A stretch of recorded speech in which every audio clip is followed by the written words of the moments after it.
Hello my dear students and welcome back to Current, Electricity and Magnetism. Last time we have already finished with the working and construction of dry cell.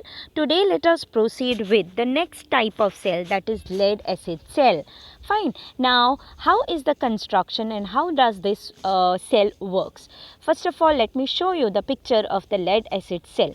Now why is the name of this cell is called as lead acid cell? It's because it uses lead as one of the electrode and acid as an electrolyte. So this type of cell is also called as a rechargeable type of cell. So last time I have already mentioned to you that there are two different types of cell. One is called as a galvanic cell or the primary cell, which cannot be recharged, whereas another one is called as the electrolytic type of cell, or also called as secondary cells or rechargeable cell. So lead acid cell was the first cell or a battery which was invented as the rechargeable battery. Now how does this work?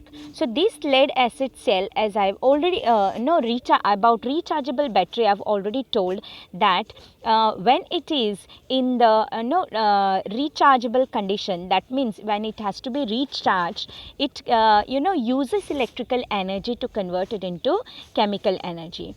Okay, and then once it is recharged fully, the same battery can be used from this chemical energy, electrical energy can be used, and this condition of the battery is called as the discharging. Fine. So it recharge, you can recharge it again and again. Okay, the chemical reactions here in this case does not get over. So it is not like that of the dry cell, that once the chemical reaction inside the cell are over, it has to be thrown out. Lead acid cell can be recharged again and again, and so it can be used for a longer time. Fine. Now let us see what are how is the construction of this battery, so or cell. Fine. So this is called as a rechargeable cell, also called so because lead and acid is used. Now acid over here is also called as sulfuric acid. Okay. Now in this case there are two electrodes. The positive electrode is the lead oxide and the negative electrode is the lead. Fine. And sulfuric acid is acting like the electrolyte. So now what is actually happening, it's not necessary for you to know, but for extra knowledge I would like to tell you what are the reactions taking place here. So here what is happening at the anode, that is where the lead is present, two electrons are released. How these two electrons are released? It's because sulfuric acid here used over here is in dilute condition. Last time I've already told you that if some acids or certain bases or even salts are dissolved in water, they are dissociating into their respective ions, that is positive and negative ion, if you remember. Now here when sulfuric acid, which is a dilute sulfuric acid, that means it has been dissolved in water and a solution out of it is made, dilute solution sulfuric acid is made. So it dissociates into its two respective ions, that is one is hydrogen ions, H plus ions, and sulfate ions. Now let's suppose it has two sulfuric acid molecules. This sulfuric acid molecule can be like one sulfuric acid and one sulfuric acid. So one sulfuric acid dissociate as two hydrogens and one sulfate, whereas another one also dissociates as two hydrogen and one sulfate. So these two hydrogen plus two hydrogen becomes four hydrogens, 4H plus, and SO4 2 minus, SO4 2 minus becomes 2 SO4 2 minus. Now what is happening here? When at the anode, when lead is there, where lead is present, or the negative electrode, what it is called anode. Remember, anode means nothing but wherever electrons are released is called as an anode. Okay, in the active state. So here along with the lead, sulfate, one of the sulfate ion, two are there. So one of the sulfate ion reacts with the lead, and during this two electrons are released. During the reaction between the lead and sulfate, two electrons are released. So and on the product side what is forming is nothing but the lead sulfate. Okay, so lead sulfate is formed by releasing the 2 electrons. So these 2 electrons now move from negative electrode, that is from Pb, to positive electrode, that is PbO2 or lead oxide. Now here lead oxide, what it does, it also combines with the second sulfate molecule, sulfate ion which is present. So when it combines with PbO2 here, PbO2 plus sulfate ion and 4 hydrogen ions are there. So what is the reaction it gets is nothing but again lead oxide, when it combines with sulfate it forms lead sulfate, and water, because hydrogen is there, and oxygen from oxide is lead oxide is going, so it forms the water. So in this way the reaction proceeds, and the electrons always move from the anode towards the cathode, and this makes the flow of electrons inside the lead battery. And once this reaction, this sulfuric acid goes on forming the water all the time. Once this complete sulfuric acid forms into water, it is getting discharged. The battery is getting discharged. Now it is the time for the battery to be recharged again. So it can be put for recharging by using the electric current again. So here now it is called as recharging. So earlier I taught about the discharging, and there is recharging. And in recharging the reactions are just the opposite. Fine. So this is how the lead acid cell works. Fine. And when it is in the discharging state, the potential difference which is supplied by this battery is nothing but 2 volts. Remember student, it gives 2 volts of potential difference. Fine. So this battery, since it can be recharged, okay, it is used in the car, used as a car battery, or maybe in the UPS inverters, etc.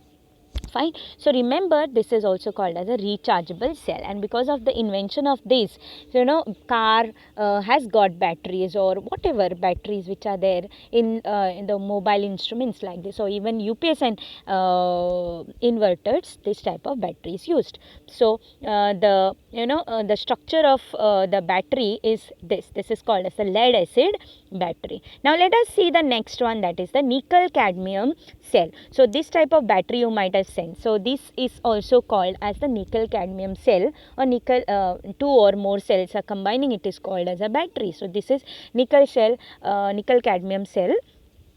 Fine.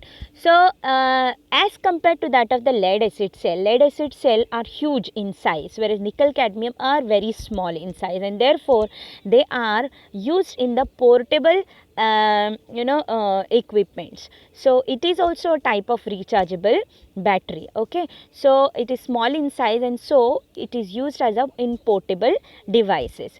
Now this is very efficient as it gets discharged slowly. You might have seen Duracell, you might have heard about the Duracell batteries, right? So Duracell discharges very slowly, or it can be used for a longer time.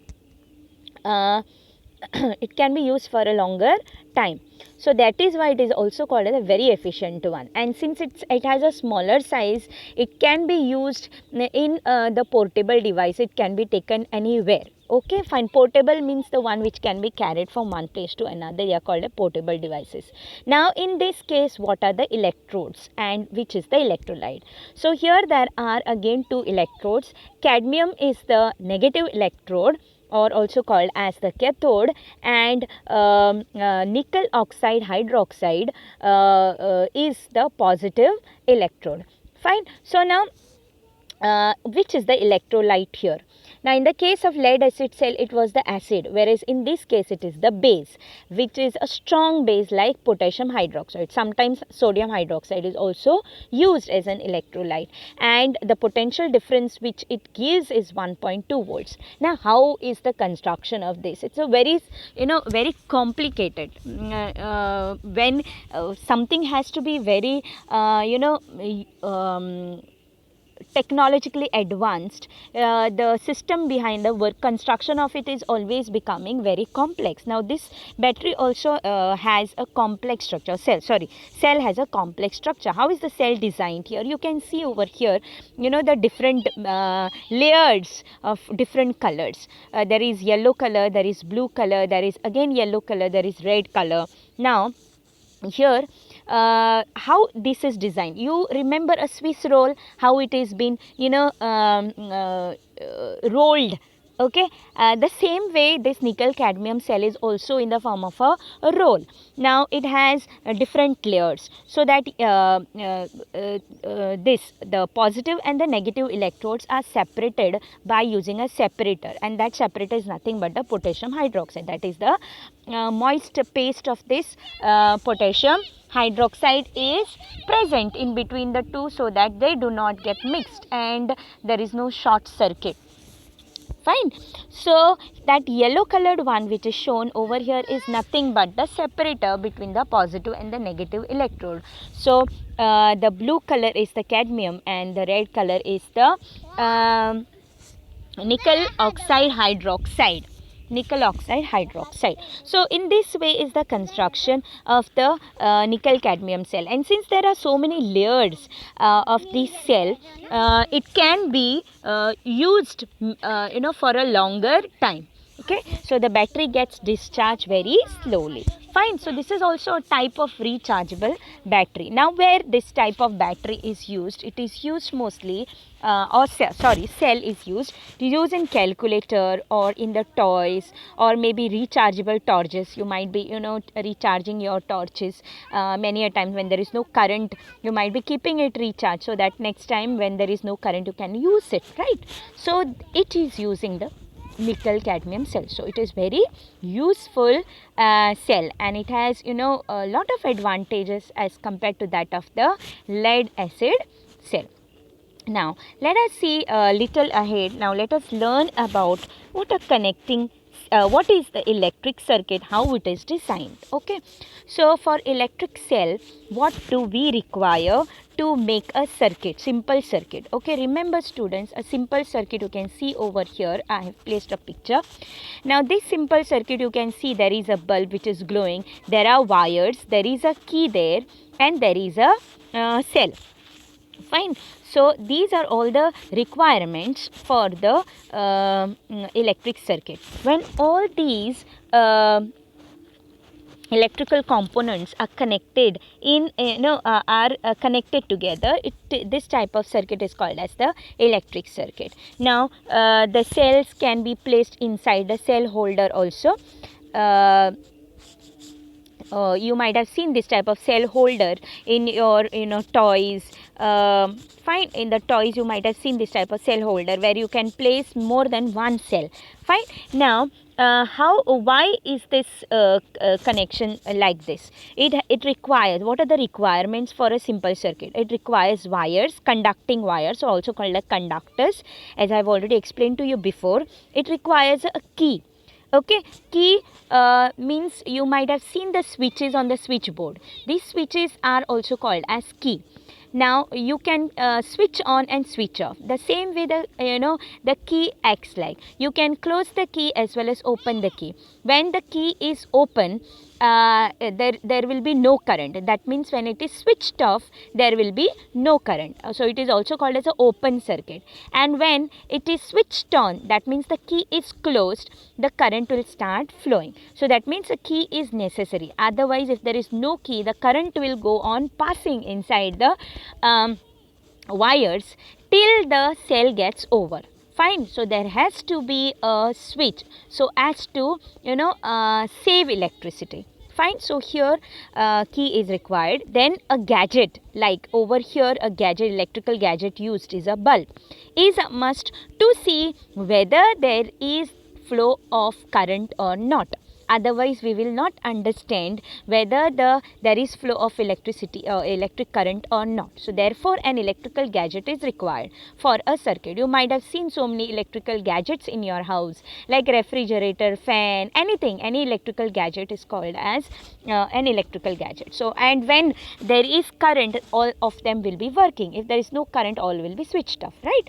So electric gadget is to understand whether the current is passing or not.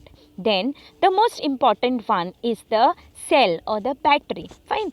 Cell is required to supply the potential difference. If there is no potential difference, then the current will not flow. I have already explained to you before. So there is a requirement for the battery. Now you might be thinking, in a house where is a battery? We don't have a battery. It comes from the power supply. Wherever the power supply is there, they have larger batteries there. Fine. Now a single cell cannot give too much lot of potential difference, and for that we require more than one cell.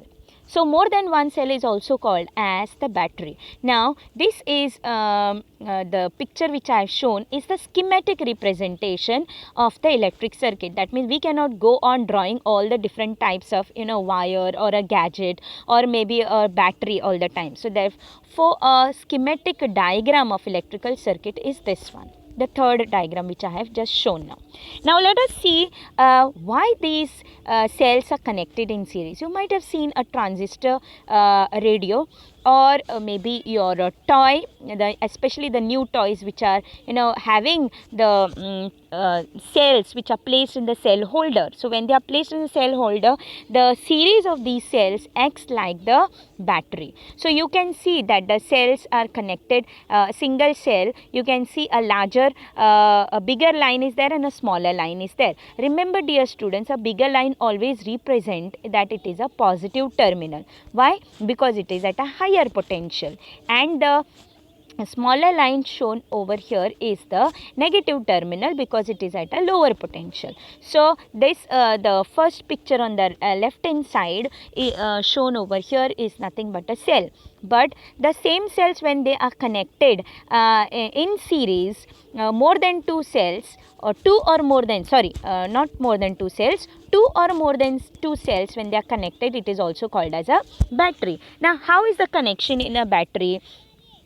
It is nothing but the